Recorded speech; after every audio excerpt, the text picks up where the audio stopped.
Hello and welcome to Tucson, Arizona. In 2015, UNESCO designated this city as the first city of gastronomy in the United States. The city's culinary scene is a blend of Native American, Spanish, Mexican, and other cultural influences, resulting in a diverse and distinctive cuisine. I am Jennifer Davis-Paige, the host of Culinary Travels.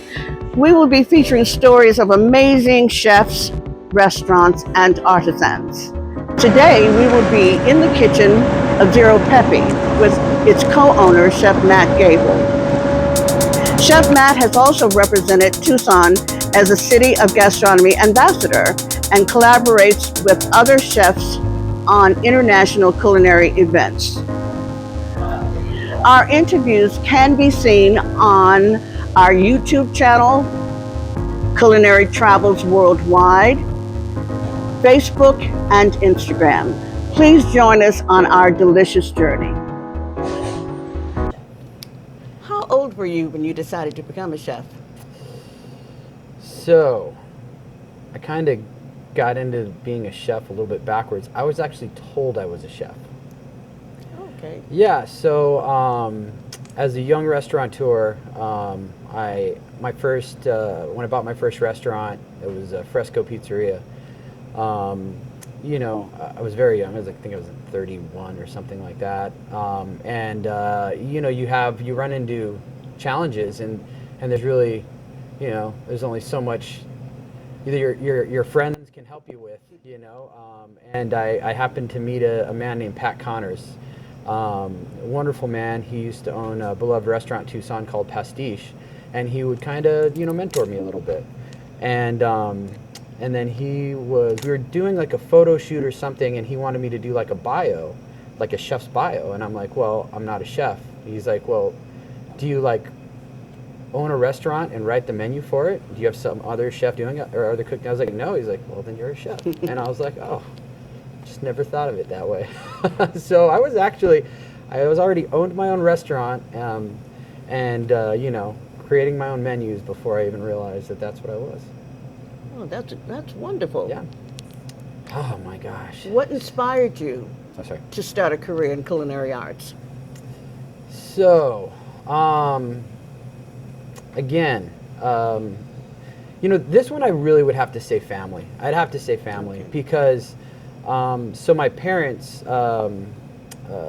here at Zio, if you look on the walls, you'll see a lot of photos of a pizzeria from the early 70s, and that was my uncle's pizzeria, Tessio's, and my father, and then my other uncle. So there's three of them that were involved with it, and so they ended up selling it, I think, in the early 80s, but then my dad started a gelato and Italian ice business, and then I actually worked in there. But, I knew about the pizzeria. He made pizza at home. Then we had our own storefront where we sold our desserts, and we were right next to a pizzeria. And I used to see those pizza guys making pizza over there, and I just thought it was the coolest thing in the world.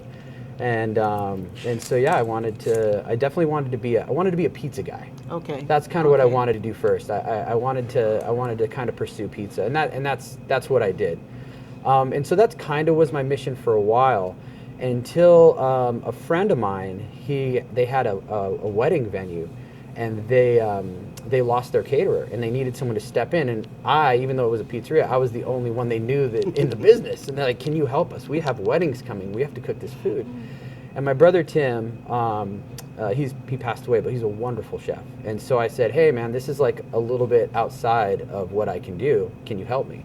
So he came, and we did this first wedding. And it went so well, they were just blown away, and they're like, because they just needed us to do a few while they found someone else, and we did the first one. They were like, that was your first catering job? First catering. Well, we'd done some little dropping off of like a lasagna or something, but catering for a wedding, absolutely, real catering job, yeah. And we did it. We did a really phenomenal job, and the guests loved it, and they said, "Hey, do you want to be our house caterer?" And so working with my brother, because I really didn't know culinary terms, I didn't know the mother sauces, and just working with a chef that just really knew his stuff. That's when I really wanted to I wanted to get better, and I wanted to like learn it all. And one cool thing about if you do that kind of catering, you do a lot of different types of food. And so yeah, it was a lot. Early on, it was my parents and just being in that world, and and having a large family, 7 kids. We never ate out. Everything was cooked at home, and and then working in the restaurant next to in the ice cream place next to a restaurant, and then having Pat say, "Hey, you're a chef," and then me thinking I'm a chef, but then working with an actual chef, and be like, "Oh man, like if I'm going to call myself a chef, I should probably really learn all this stuff." And so yeah, it's kind of real backwards roundabout way, but that's kind of how it went. Oh, that's a wonderful story. Now, does your restaurant, Zio Peppe, have a signature drink? Why, yes, it does. It's the Last Monsoon. It was created by our bartender Alfredo Aguilar. And this is the Last Monsoon. That is the Last Monsoon. Tell us what's in this. This looks delicious. So it's very lovely, very summer drink. It's a tequila-based drink. We have pomegranate, fall spices, a little bit of vanilla. We do a little orange blossom rinse. Oh, it's wonderful. Yeah, and Just we finished. wonderful. Yeah, we actually finished with a little creosote tincture. And it's So refreshing. Yeah, we actually won a cocktail competition with it. We created it for a cocktail competition, and then it ended up kind of becoming our go-to drink at the restaurant. Well, I'm glad you won because you deserved it. It's Thank you. absolutely delicious. What All right. cuisines do you enjoy preparing? Wow, that's tough because as a chef, it's kind of like being a high schooler. You go through fads, you go through things that you're into. Like right now, I'm just like, for probably the past 2 years, I've been just heavily into Indian food. Much to the chagrin of my wife, because when you start cooking Indian food, your spice cabinet gets out of control. Yeah, I can well imagine. And so, to the point where she asked if I could make some Chinese food, and I was like, well, I could, but I was like, we'd have to add about 10, 15 things to the spice cabinet. She's like, no, we're good. But yeah, so right now it's Indian food, but I do things a little different. Like I get on a type of food, and sometimes I'll get on a dish and I'll work on that like incessantly until I just perfect it, and then I start tweaking it, whatever. But yeah, with Indian food, I've been just more than just kind of learning the favorite, most popular dishes. Trying to really understand like how would you create with these flavors, and so that's what I'm on right now. But honestly, like if I had to just and I'm my mom's Italian, my stepdad's Sicilian, a lot of Italian food in my life, for my entire life. So I truly, that's close to my heart. I went to I was lucky enough to go to Parma, Italy, and as a chef ambassador for Tucson, and really get a behind the scenes look of the food scene in Parma, which was just I mean it changed my life. It was amazing. I can well imagine. But honestly, if I had to pick one, it's gonna be barbecue. Okay. And I'm not talking about grilling. I'm talking about like low and slow barbecue. I've been really passionate about it for years and years. I started with a little offset smoker in my backyard, ended up getting a smoker on a trailer, and started adding like to that catering. I was talking about it earlier. Added a whole barbecue section to the catering. Okay. And then even took it to the restaurants. I mean, even on this menu, there's hints of my barbecue. We have bacon. We get pork belly. We cure it. We smoke it. We over at my other restaurant, instead of getting Canadian bacon or ham, we bring in pork loin. We cure it. We smoke it. We slice it. There's just nothing like really well done, like smoked meats, brisket. I've been doing I've done a lot of really interesting things over the years. I've been working on smoking a leg of lamb, which is just one of the best things I've ever smoked, and it's kind of probably something that's going to be worked into some future menus. Okay. But yeah, I'd have to say barbecue. I just love it. And it takes so much time, and it takes so much there's a lot to it. Let's say we're going to make brisket, right? We get that brisket. I usually get it 2 weeks ahead of time at least, and then I just wet age it. I just leave it in the cryo. Then, couple of days before, maybe the day before, I have to spend, you know, time trimming it. Then the day of, you season it, then you smoke it. You spend, you know, no less than 12 hours, you know, and that's pretty fast, you know, sometimes as much as 16. Then you have to rest it, and then all these things, you have to control your fire. I mean, just imagine having a campfire, but needing it to be the exact same size for 15 hours, and that's essentially what you're doing when you're doing real barbecue. And do you make a decision about putting these items that you're playing with on the menu? When do you make those decisions? Really, sometimes things just kind of force their way on the menu. Okay. Sometimes it's like, as a chef, you want to do things yourself. I don't want to buy pre-made stuff, you know? And this Fresco's pretty much mostly a scratch kitchen. Okay. Zio Peppe is 100% scratch kitchen. And that's a term that's thrown around loosely. But when we say we're a scratch kitchen, I mean, we're baking our bread, we're grinding our sausage, we're curing our bacon. Excellent. I mean, it's not like some places where they say they're a scratch kitchen and then they're taking their French fries out of the freezer. You know? So yeah, you want to make your own stuff, you know. You want, and then sometimes you'll make something and you'll realize, hey, I can't make it as good as I can buy it, you know. And sometimes you know, maybe there's a better, you know. I mean, that's also very important. Like you can't just make it for the sake of making it. You need to be able to do it well. What other restaurants and catering companies do you own? Okay, so obviously we're in Zio Peppe. Right. This is my newest concept that I opened with my partner Devin Sanner. And then my catering company is called First We Eat Catering. All right. And we specialize in wedding catering, and we're the house caterer for King and Gardens downtown, beautiful venue. And then Fresco Pizzeria, that was my first. I've been, bought that 2008. So you are a pizza guy. You did turn out to be a pizza guy. I turned out to be a pizza guy. Okay. Yeah. What is your signature dish, and why did you decide on it? You know, the signature dish is tough because, you know, restaurants have signature dishes, right? You know, you come to Zio Peppe and it's the El Rustico Birria pizza or the Elote Arancini. You know, you go to Fresco and oh man, everybody loves the garlic parm bites and the lasagna and you know, there's a few other things. So you get to have signature dishes, but you know, that doesn't necessarily mean they're yours. So for me, I would say my signature dish, and because I think it speaks a little bit to me as a chef, is one of the dishes we have on at Zio Peppe, and that's the Rotini Alla Tequila. Okay. It's a simple dish, simple flavors, but just everything done really well. And then there's some elements of it that kind of represent like a journey for me. Okay. And really all my pasta dishes represent a journey for me because I'm very proud of the pasta that I make. It took me years and years of trial and error to be able to make the pasta as good as we make it. All right, and so that's the base of the dish.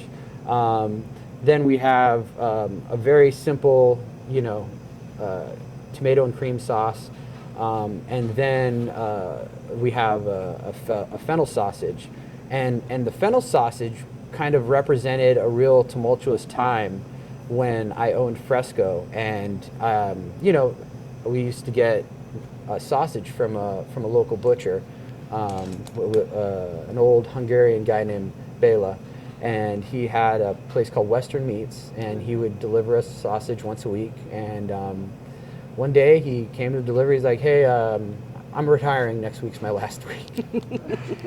And so then I'm like, "Okay, well, you know, I'll just find someone else." And so I start going in all these different places and getting samples, and it's just not as good, and it's not what I'm used to. And so obviously with a little direction from Bela, I started learning how to make sausage, and our first batch was inedible. Okay. Inedible. But as time went by, we got better, and now, I mean, I'm very confident there's not a whole lot of sausage made better in this town than that particular sausage on there. And so for me, it's just, I know it's an element on a dish, but just kind of everything together on it, the simplicity of it. And then we do little dollops of ricotta. So it just, when you take a bite of it, it really, and people love it. It's one of our most popular pastas, but you kind of, that's me. Like, that's me as a chef, that particular I'm a dish. fig lover, and I've never had figs on a pizza. And I see you decided you were going to put figs on a pizza. Tell me a little bit about that. So, when we opened up, if you want to be like an artisan pizzeria, usually that's a wood fire, maybe Neapolitan style. A lot of times, a very popular pizza to have is a pizza with figs and some kind of a pork product. Okay. And so when we were writing our menu, we had some crazy ideas, but we also wanted to have a couple of spots that were maybe a little familiar. So one, we did a margarita, which was our super safe spot. But then we're like, what if we do a fig and a fig and pig pizza, but really like make it special, really take it up a notch. Yeah. And so really we did it because we wanted to have something that was somewhat familiar for people.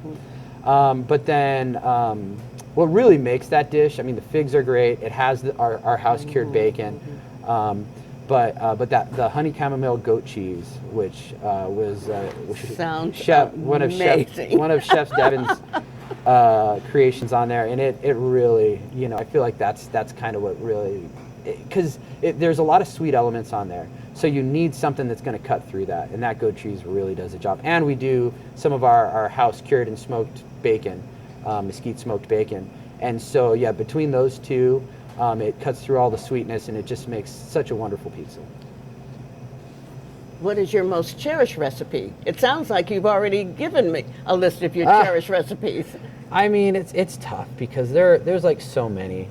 But I will say there's one dish that I actually I created at Fresco for a pizza competition, and then ended up coming over here, and it's the umami tsunami, is what we call it. Yeah, and so the idea behind it was, if you're doing a pizza competition, you need a pizza that if you take one bite of it, like you're done. Like, oh my goodness, like you just won. And so that's what it was. And that's why I'm like, well, what if I just make it a big umami bomb?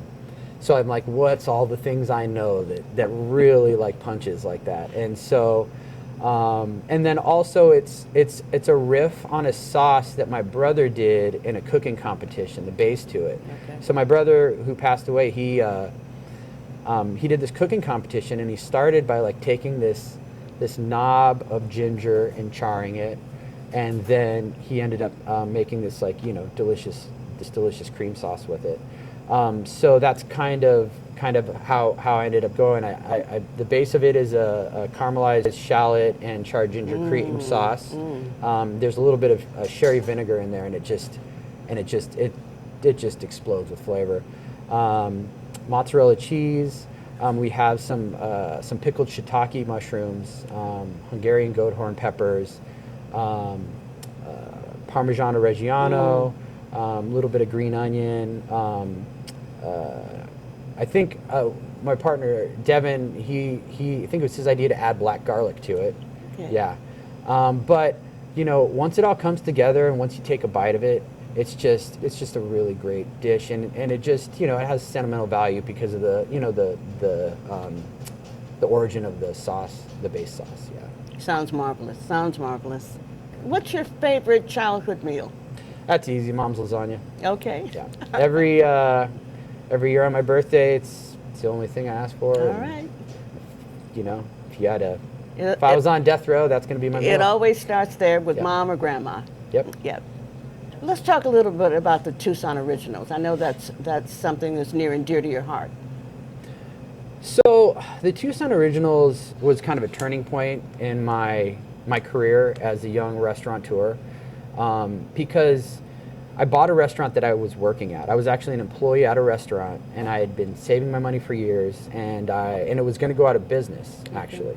And so I was able to get it for, this was 2008, a lot of things were going out of business.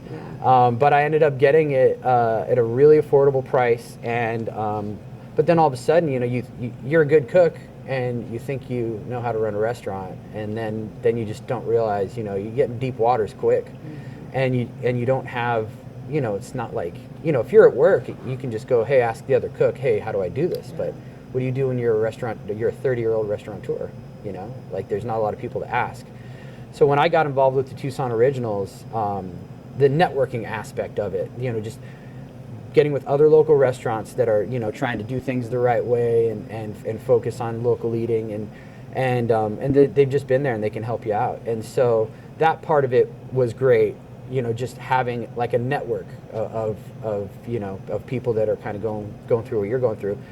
But then what they do for restaurants, you know, promoting local eating. I mean, when you're trying to compete against chains that have unlimited marketing budgets, it can be very difficult. So if you have a group of 30 restaurants that are, you know, doing events, like pulling together for your social media, and, you know, just creating something special. So yeah, Tucson Originals is just a wonderful organization, you know, and I couldn't be, you know, more proud to be a part of it. Yeah. Tell us about the Gastronomic Union of Tucson.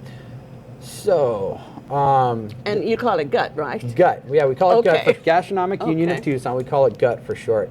That is, you know, an interesting origin story. So when Tucson got our designation as a creative city of gastronomy from UNESCO, I mean, it was a big deal. It's the first city in, it was a relatively new program, and we were the first city in America to get that designation. And we got that not necessarily because we have great restaurants. It was because of our history of agriculture. We've been, and multiple other things, but we've been continuously farming these lands for over, or the natives have been farming these lands for over 5,000 years. You know, we have a native seed search, which is a seed bank that's you know, protecting these heritage ingredients. So when we got that designation, it's a big deal. And then as chefs and restaurateurs, you know, everybody's kind of like, well, we need to like earn this, because all of a sudden we're getting just extreme attention from everywhere, and everyone's like, yeah, we should do something. And so first was Chef Obi Hindeman. He created a little thing called Tucson Chefs, was the first thing, and he made it a Facebook group, and it pretty much was a bunch of chefs getting together and drinking and being morons. But before too long, some of us really kind of wanted to do more. Like, let's do something with this. And so a group of us created the Gastronomic Union of Tucson, and it's really great. We do like collegial exchange, you know, like really sharing our knowledge with each other. We started doing these wonderful themed wine dinners where like let's say I'm actually going to be doing a wine dinner next month, and I'm the chef for this wine dinner. I'm going to write this menu, and I'm going to have maybe a handful of people helping me execute it, right? All right. These GUT dinners, you might have 5 executive chefs on one dish. Oh my. You'll have 30.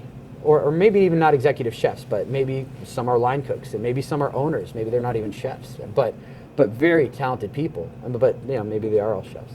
And so you might have a person who's used to running his own kitchen and write his own menus, and he's only responsible for one element of one dish. So just having this group of people come together without ego and just make the most wonderful food ever. That's one of the great things that we do. And you know, we've started working with Tucson City of Gastronomy, and with some of the dinners, we actually earmark that money. We give it to the Tucson City of Gastronomy nonprofit, and then we actually finance other chefs coming from different regions to come and cook with us. Oh, what a wonderful And then program. we'll do like a dinner. Like from the reason why I went to Parma was because a chef from Parma, Italy came out here, and this was the first time where they kind of gave us the reins and let us do what we wanted with them. And so we took them on a wonderful food tour, and we were like, hey, you give us your menu, and they gave us the menu, and then they let us tweak it and add some heritage ingredients, and then we all executed it together, and it was like one of the best experiences of my life. And how often do you have the GUT dinners during the year? We usually do approximately 3 every summer. Okay. It's about, sometimes if we're working with Tucson City of Gastronomy, we have to do one in season somewhere. So sometimes we'll sneak in an extra 1 or 2, but for the most part, it's 2 or 3 per summer. All right, so we're gonna make our house bread. We actually call this on the menu the bread and spread. So our dough, it's a base flour, it's an Italian 00, but then we use some white Sonoran wheat and hard red wheat from BKW Farms, and a little bit of mesquite flour. And then we do about a 4-day cold ferment.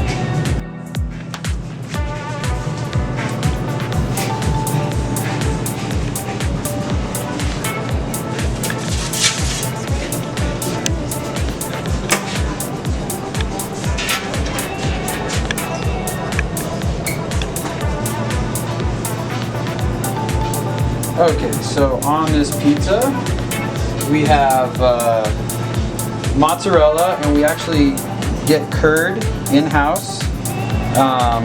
And we actually take curd and we make this cheese in-house from curd. And this is our honey chamomile goat cheese. We steep some chamomile flowers in it, then we strain it out and we add it to we whip it with some goat cheese and some cream. Next we have our house cured and smoked bacon. We just get pork belly, we cure it, smoke it with mesquite. Not a whole lot to it, nothing special, salt, sugar, and smoke. That's pretty much all it takes on that. These are fresh local figs from Iskashita Refugee Network. They do some local gleaning, and then we buy them. These are all from, this is all locally sourced fig right here.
This is incredible.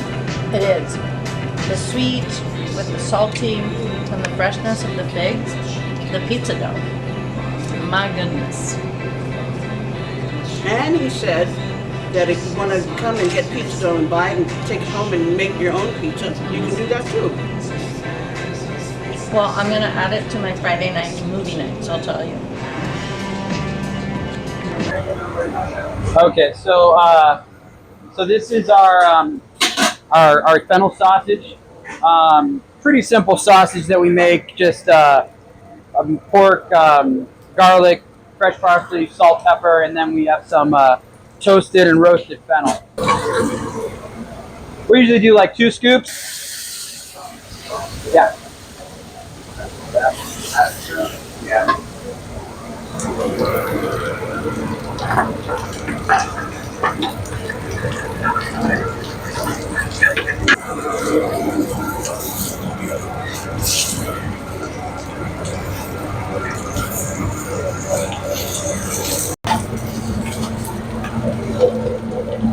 our house-made rotini. We actually have an extruder from Italy that we use to make that.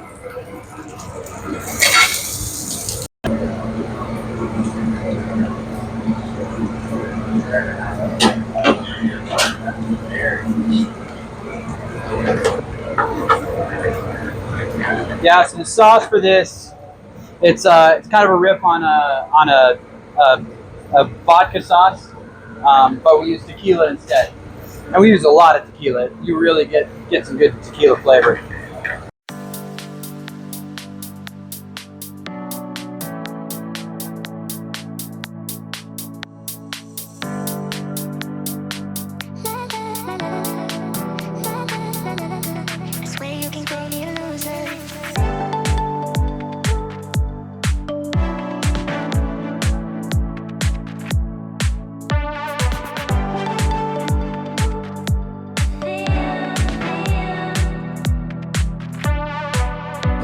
So yeah, the pasta, you know, I will tell you, so we make all of our pasta. We have a pasta machine from Italy that is made by a company called and we're able to make some pretty lovely shapes.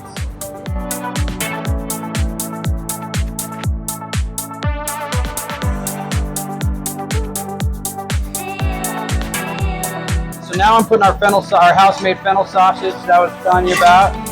We actually grind this ourselves. We go through so much of this, we make like probably about 300 pounds at a time.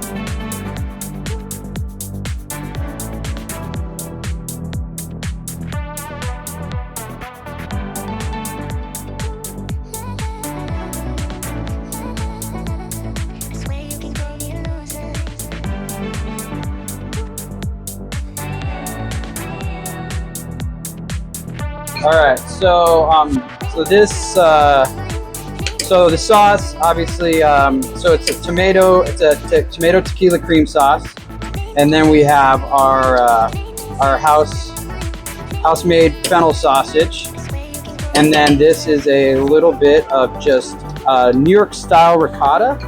So it is a lot, it's a little creamier. It's not as curdy, you know, it's not as gritty. And it's very soft. It's can be difficult to work with at times. Okay, and then the finishing touch on this guy is we like to just take a little bit of basil.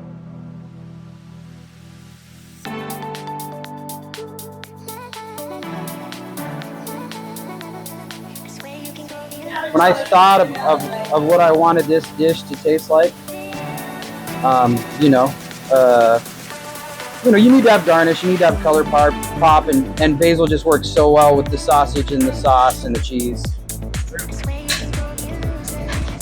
So then here's our Rotini Alla Tequila. Now let's do our arancini.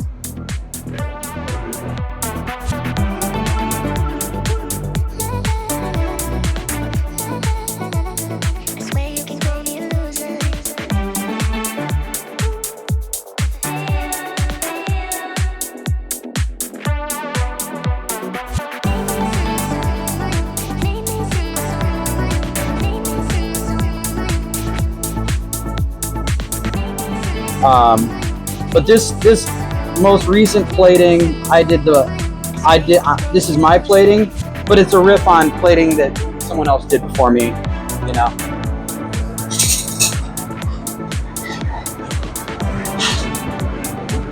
Okay, so you have the Elote Arancini. So we take corn, we actually grill it, we peel it, we take off all the kernels. Then we make a corn risotto. We take the cobs and we make a corn risotto, or we make a corn stock with the cobs, and then we use that to make a corn risotto. You know, it's kind of like a little elote,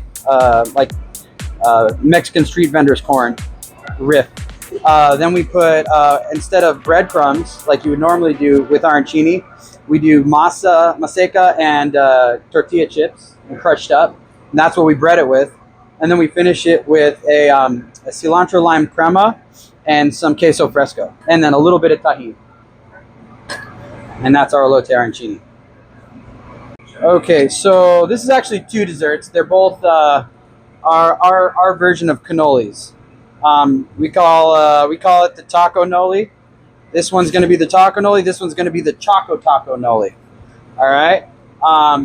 It's we're doing cannolis, but instead of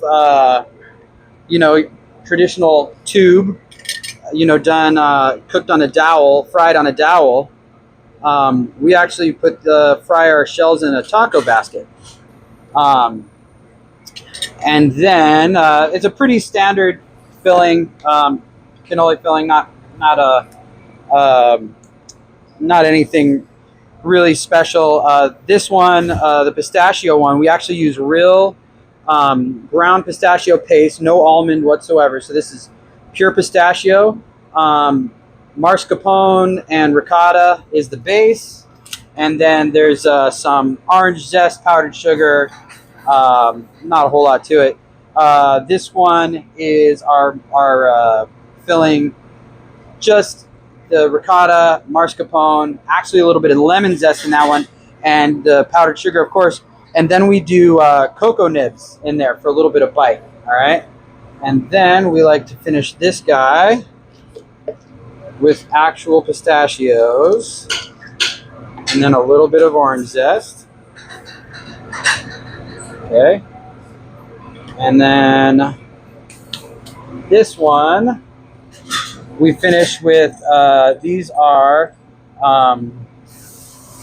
candied papitas, and they're candied with sugar, just a little sugar, cinnamon, and chili powder. What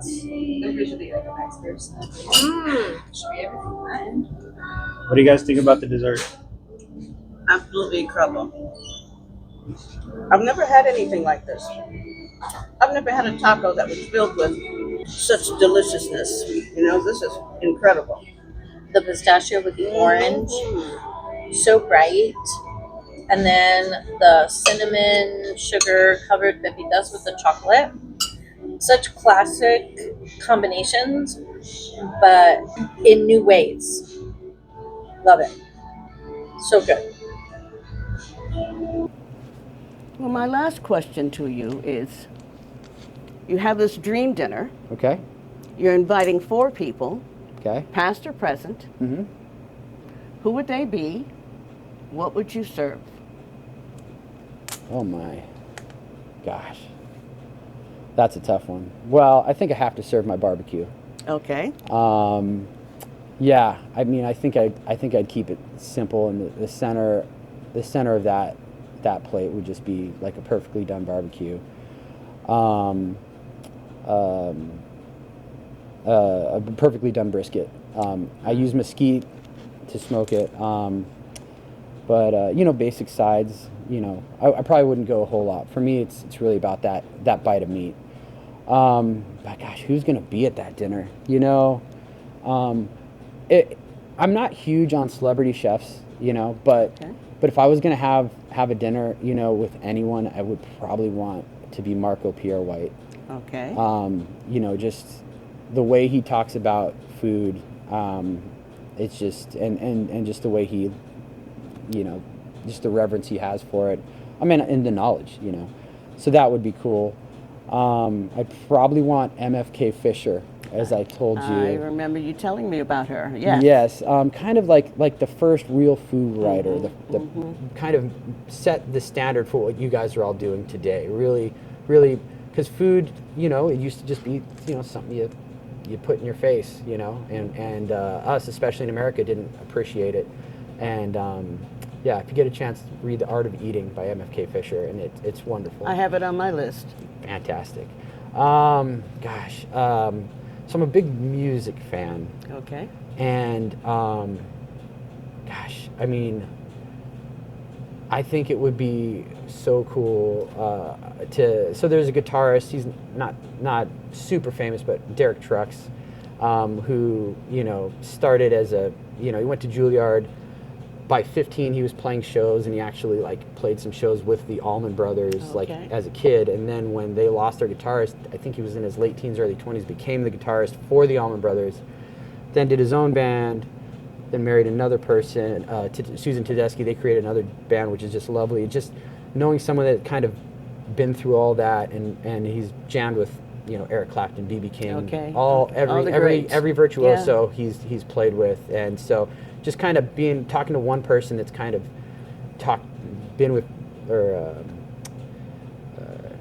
spent the evening with a person that's played with all those great players and hearing the stories. I think that'd be great.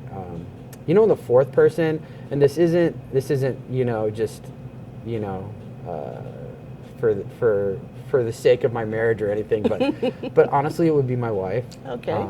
Because you know, she's really, you know, she's who I eat with. Okay. You know, and I couldn't imagine having a dinner without her, and I know nobody who loves perfect food more than her. I mean, the best meal we ever had, and this has only happened once, but the best meal we ever had, she actually took a bite of her main and a tear came down.